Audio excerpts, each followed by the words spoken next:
Praise the lord. యేసు రక్తమే జయము. మన రక్షకుడు, మన విమోచకుడైన యేసుక్రీస్తు అతి పరిశుద్ధమైన నామంలో అందరికీ వందనాలు. చిన్న ప్రార్థన ద్వారా ఉదయకాల వాక్య భాగం ధ్యానించుకుందాము. పరిశుద్ధుడ మహాగణుడు అయిన దేవ యేసయ్య, సర్వాధికారి నాయన, మీకు వేలాది వందనములు తెలియజేస్తున్నాను తండ్రి.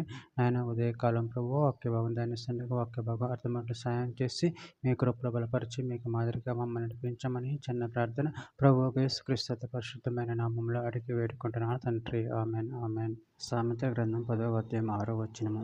నీతిమంతుని తల మీదకి ఆశీర్వాదములు వచ్చును, బలాత్కారము భక్తిహీనుని నోరు మూసివేయును. ఆమెన్. దేవుడి వాక్య భాగం దీవించును కాక.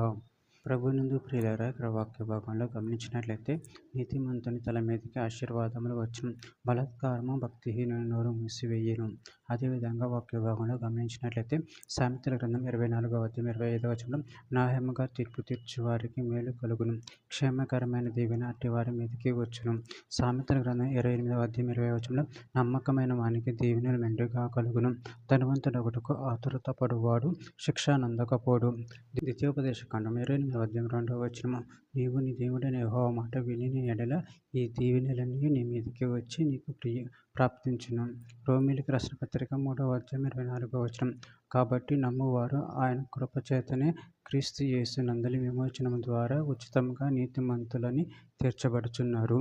కీర్తన గ్రంథం 5వ అధ్యాయం 12వ వచనం, యెహోవా నీతిమంతులను ఆశీర్వదించువాడవు, నువ్వే కేడంతో కప్పినట్లు నువ్వు వారిని దయతో కప్పెదవు, కావున నీ నామమును ప్రేమించువారు నిన్ను గూర్చి ఉల్లసింతురు. కీర్తన గ్రంథం 11వ అధ్యాయం 5వ వచనం, యెహోవా నీతిమంతులను పరిశీలించును, దుష్టులను బలాత్కారాసక్తులను అనుకు అసహ్యులు. రోమీయులకు రాసిన పత్రిక 3వ అధ్యాయం 19వ వచనం, ప్రతి నోరు మూయబడినట్లను సర్వలోకం దేవుని శిక్షకు పాత్రమగునట్లను ధర్మశాస్త్రం చెప్పుచున్న వాటన్నిటిని ధర్మశాస్త్రమునకు లోనైన వారితో చెప్పుచున్నదని ఎరుగుదుము. కీర్తన గ్రంథం 31వ అధ్యాయం 18వ వచనం, అబద్ధికుల పెదవులు మూయబడును గాక, వారు గర్వమును అసహ్యమును అగుపరచుచు నీతిమంతుల మీద కఠోరమైన మాటలు పలుకుదురు.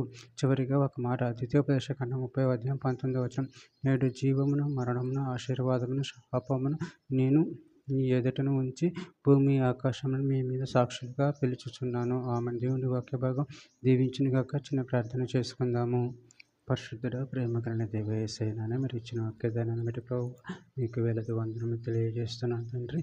మేము నీతిమంతులుగా జీవించి నీ ఆశీర్వాదాన్ని పొందుకునే వరం కూడా శక్తిని అనుగ్రహించి మీ ప్రేమ కృప మమ్మల్ని బలపరిచి స్థిరపరిచి మీకు మాదిరిగా మమ్మల్ని నడిపించమని చిన్న ప్రార్థన ప్రభు యేసుక్రీస్తు అతి పరిశుద్ధమైన నామములో అడిగి వేడుకుంటున్నాను తండ్రి. ఆమేన్ ఆమేన్.